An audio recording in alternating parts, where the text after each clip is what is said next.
In this video, I will give you 5 reasons why, as a beginner, you should select the Cannondale CAAD12 105 as your first road bike.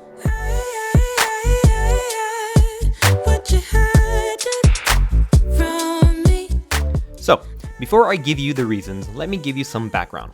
Many of my friends started to get into cycling, and I just got absorbed into it as well. I actually used a mountain bike many years ago, but because mountains are somewhat inaccessible when you live in the Tokyo area, I just thought road cycling was a good way to get back into the activity.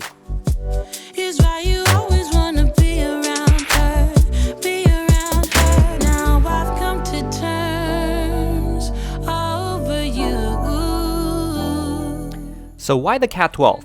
CAAD stands for Cannondale Advanced Aluminum Design, and the 12 just stands for the number of iterations they have had so far on this model. The one before this was the CAAD10, but for some reason they skipped the number 11. Apparently they did this because the CAAD12 represents a significant feat in technology in its redesign from the 10. Within the CAAD12 range, there are a variety of specifications you can choose from. The models are named after their group set, and the range starts with Tiagra, which is a 2x10 speed group set, then up to the 2x11 speed models, which are the 105, Ultegra, and the Dura Ace models.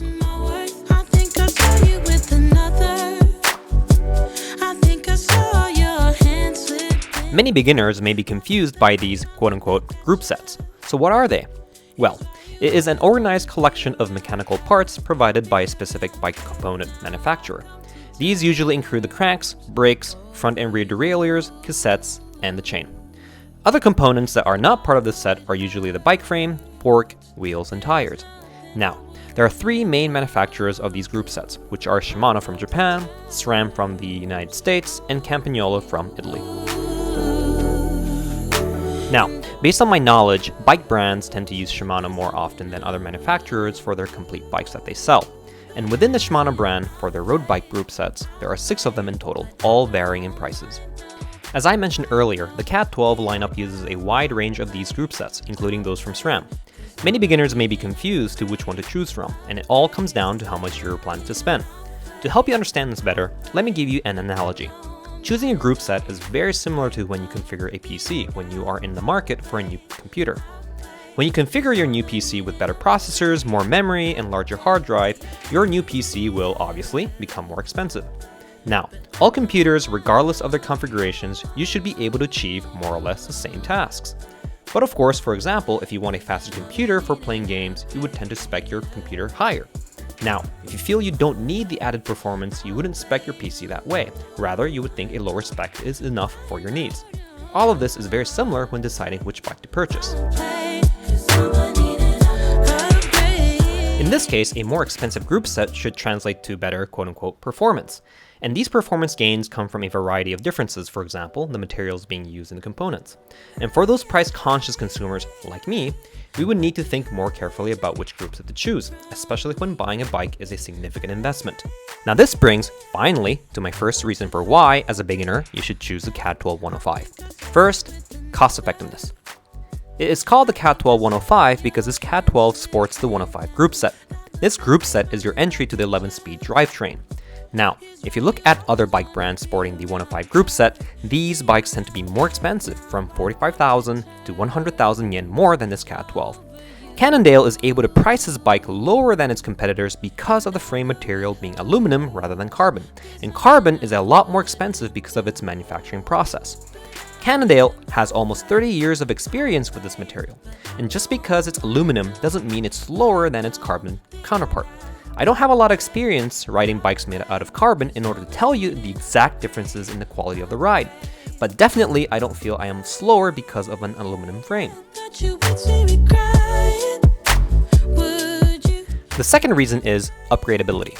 The model below this, which is the Tiagra model, sports a 2x10 speed. Now the difference between 10 and 11 all comes down to efficiency and having a much broader range or choice of gears for a given situation.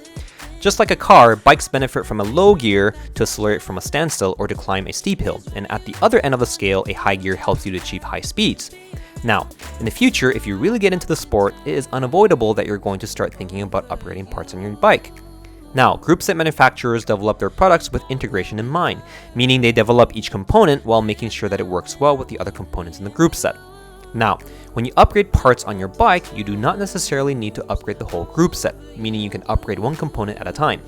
For example, you can upgrade the brake shifter levers only and still make sure that the rest of the components work in harmony.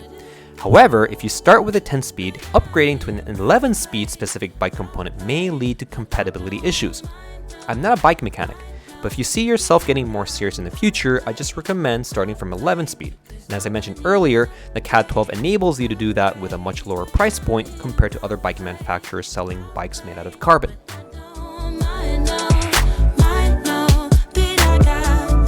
The third reason is robustness. Cycling is a risky sport, just like any other sport, and you need to anticipate the worst, especially as a beginner like me. In my opinion, beginners are prone to mistakes. It's all part of the learning process. If you crash while riding a bike made out of carbon, I will be a lot more concerned about a frame that is cracked. Now, I am basing all of this on the reputation of aluminum, but I think it all comes down to good reason because if you read about crashes in pro races, you're reading more about broken bikes made out of carbon. The fourth reason is ride quality. Many may argue that aluminum is a lot heavier and much harsher than carbon, which is true in most cases. But the weight of the CAAD12 actually rivals most carbon bikes, and in my opinion, the added weight from aluminum, according to reviews online also, does not compromise ride quality.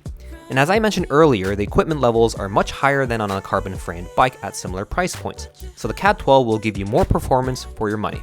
So, if you feel that the aluminum might affect your performance, having better components would offset that concern. And pro riders actually have won big races using bikes made out of aluminum. Now, the ride quality is very subjective, and I haven't heard of any research that actually quantified comfort between frame materials.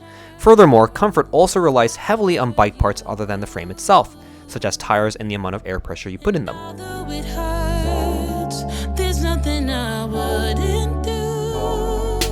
And finally, the fifth reason is looks.